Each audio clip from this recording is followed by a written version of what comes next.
Fellow citizens, today I'm sending a message of encouragement and best wishes to our nation and peoples as we battle a faceless enemy, COVID-19. It is worth reminding that we have faced similar challenges in the past and our homeland survived. Leprosy, 1857, smallpox, 1897, and influenza epidemic in 1918. Coronavirus too shall pass. My name is Dr. Israel Nigerian Davidson, the 2019 presidential candidate.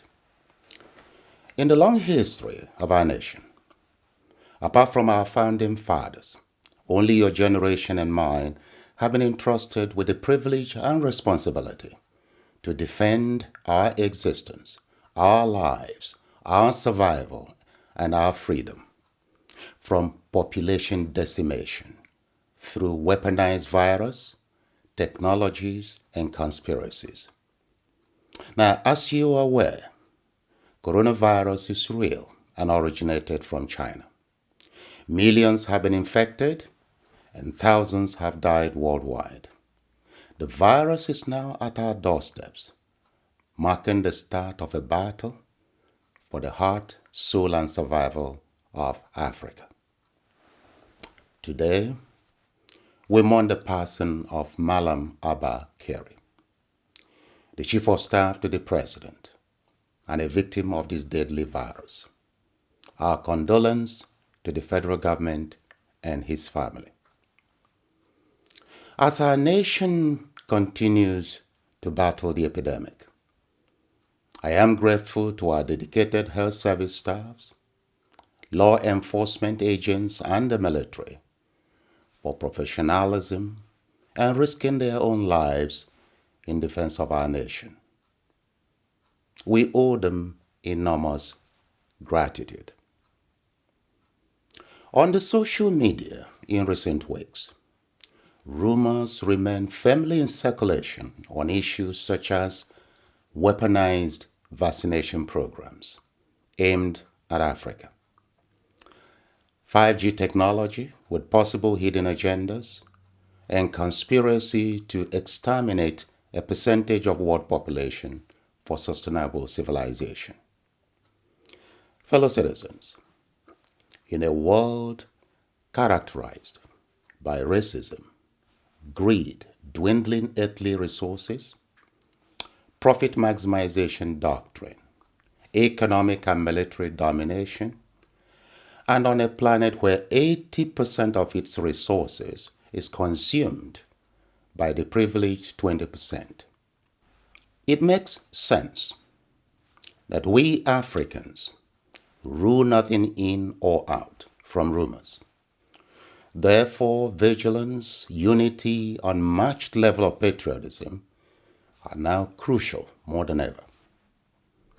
Our history reminds us that not too long ago, the Arabs invaded, exploited, hunted, castrated, and enslaved us, followed by Western colonization, slavery, and divide and rule legacy. The consequences are still haunting our generations. Today, China is the new kid on the block, and history may repeat itself with catastrophic consequences for our existence, survival, and freedom, should we fail to learn from our past. Africa is a virgin continent, home to more than 33% of our Earth's remaining natural resources, including water, and not too far nor difficult to conquer, unlike the Moon and Mars, which the superpowers are currently exploring. My worry is this: in 30 to 100 years' time, with dwindling natural resources across the world, superpower rivalry between countries, threats from stockpiled nuclear waste dumps in China, Europe, and America, there could be a battle for space in Africa, such that slavery may no longer be an option, but total decimation of inhabitants. That's a worry. Now, the potency of biological weapons such as Ebola, HIV/AIDS, and now COVID-19 for mass population decimation has been tested and established. African communities could be erased in the near future if we fail to develop capabilities now. Now, don't forget this. When it comes to political decisions, national interest can override UN Charter, international laws, human rights principles, and religious doctrines. You see, protecting national interest is a prime duty of seasoned politicians, and the superpowers have these seasoned politicians. I hope it is not too late for Africa to build capacities. In the words of Chief Femi Fani-Kayode, Africa has already conquered itself. Today, Africans are slaves in Libya, they are treated like animals in the Middle East and China. They are barely tolerated in Europe, and they are hated and treated with contempt and disdain in Asia and North and South America. Unquote. So, fellow Africans, in view of the realities before us, and since independence, as a matter of urgency, we must identify, develop, and embrace a new breed of competent and patriotic leaders who desire to see Africa free, help Africans develop confidence in themselves, their culture, food, dress codes, and the way they walk and talk, and to take full control of their natural and other resources and national borders. In trying times such as now, I must openly confess my admiration for President Olusegun Obasanjo, Vice President Atiku Abubakar, Aime Lamido Sanusi, the former Aviation Minister, Mr. Femi Fani-Kayode, and Alhaji Buba Galadima for their patriotism, courage, outspokenness, democratic credentials, and values placed on our cultures and traditions. I ask you to pay attention to these voices for wisdom and guidance, particularly in these trying times.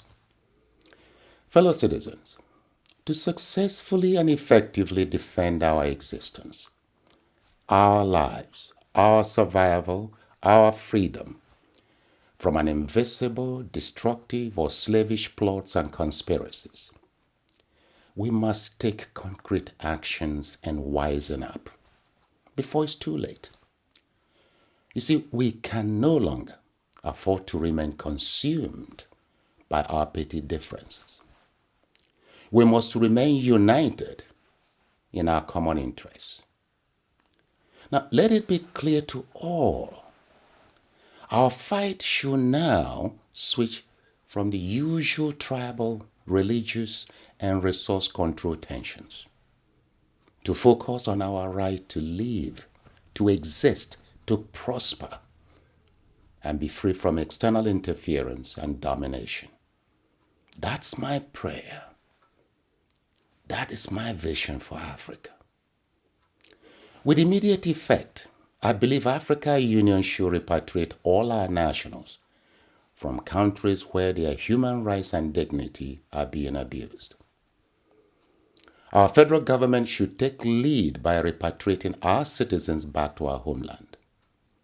On our part, we must consider boycotting products, services, and nationals of countries hostile to our existence. Therefore, this is the year and time in which we, the people, must boldly declare to the world that we will not be consumed by foreign plots and conspiracies.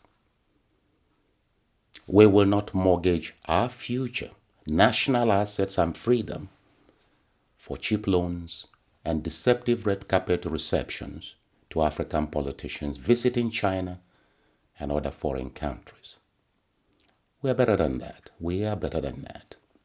We will not die of hunger and starvation. while in defense of our right to exist, live, and be free. Today, the rich are fearful of COVID-19, but not hunger, while the poor are fearful of hunger, but not COVID-19. No country can see peace and prosperity with this formula. We will not die from the ignorance and incompetence of our grossly underperforming politicians. Therefore, we must constantly be guided by the voices of our outspoken and courageous patriots. We will survive this virus epidemic and various international plots and conspiracies to welcome and celebrate a new, united, prosperous, and free nation. Therefore, to traders and transporters, this is not a time for profit maximization but compassion and national service. To law enforcement agencies and the military, this is not a time for brutality but professionalism, vigilance, patriotism, and compassion towards citizens. To our medical practitioners and researchers, your nation is hoping on you to perfect your crafts in defense of humanity. And to our traditional healers, this is your opportunity to prove relevance and take your place on the world stage. To all citizens, home and abroad, this is your time to love your country and your neighbors as yourself. Take your sanitary obligations seriously and make time for the most vulnerable in our society. To the state and federal governments, this is not a time to mortgage our future to foreign powers through reckless decisions. Rather, here comes the opportunity to galvanize support for genuine national unity. Don't miss this opportunity. Don't miss this chance. And to invest massively in high-quality education, security of life and property, infrastructure, strong economy, food security, and justice. I am confident, fellow citizens, that if you and I play our parts, and if the government provide effective and inspiring all-inclusive leadership, when this battle is over, generations to come will find us on the good side of human and national history. Finally, to Ndibo, our history has shown that every now and then, despite our peaceful and entrepreneurial qualities, at the slightest opportunity, one form of Holocaust agenda or the other is visited upon our populace. The atmosphere around us today is tense, nervous, and pregnant. My message to you is simple. Ozemekwana, ozemekwala, onyekwekwala. Stay safe and remain prayerful. Thank you, and God bless Africa. God bless Nigeria, our homeland, and God bless you and your family. Take good care of yourself, keep safe, and keep praying. Thank you.